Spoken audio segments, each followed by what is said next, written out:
মা দুর্গা চলে গেছেন তার শ্বশুর বাড়িতে। আমাদেরও সবার মন খারাপ। একটু বেলায় ঘুম থেকে উঠেছে, উঠেই বাসন মেজে টেজে করে তারপর খাবার জন্য চা বানাতে বসে। তারপরে হঠাৎ করে মনে পড়ল যে গত রাতে দুধটা জ্বালাতে ভুলে গেছি।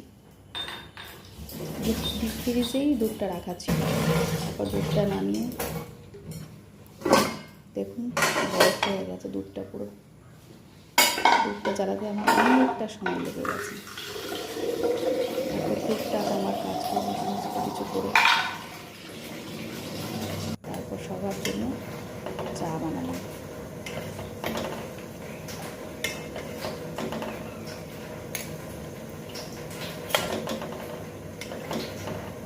দেখুন দুধটা জ্বালাতে আমার কী কষ্ট হয়েছে, পুরোটাই বরফ হয়ে গেছে। অনেকটা সময় লেগেছে দুধটাকে বরফ থেকে নর্মালে আনতে।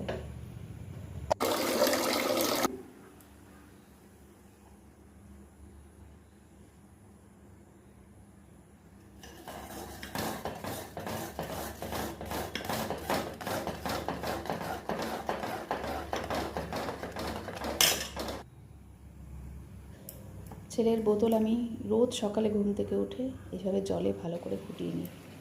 তারপর সবার জন্য চা বানিয়ে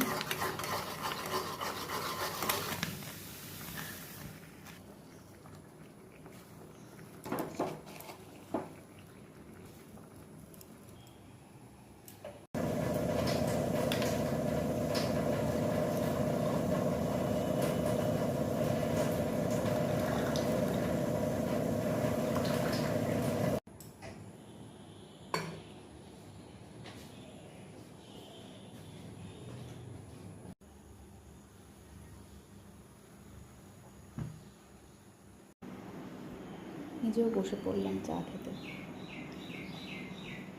এই পুজোয় প্রচুর ধকল গেছে, বাড়িতে অতিথি আপ্যায়ন, পুজোর একটা আনন্দ, তার মধ্যেও বেশ ভালো কেটেছে। অনেকদিন পর একা একা এভাবে বসে বসে চা খাচ্ছি।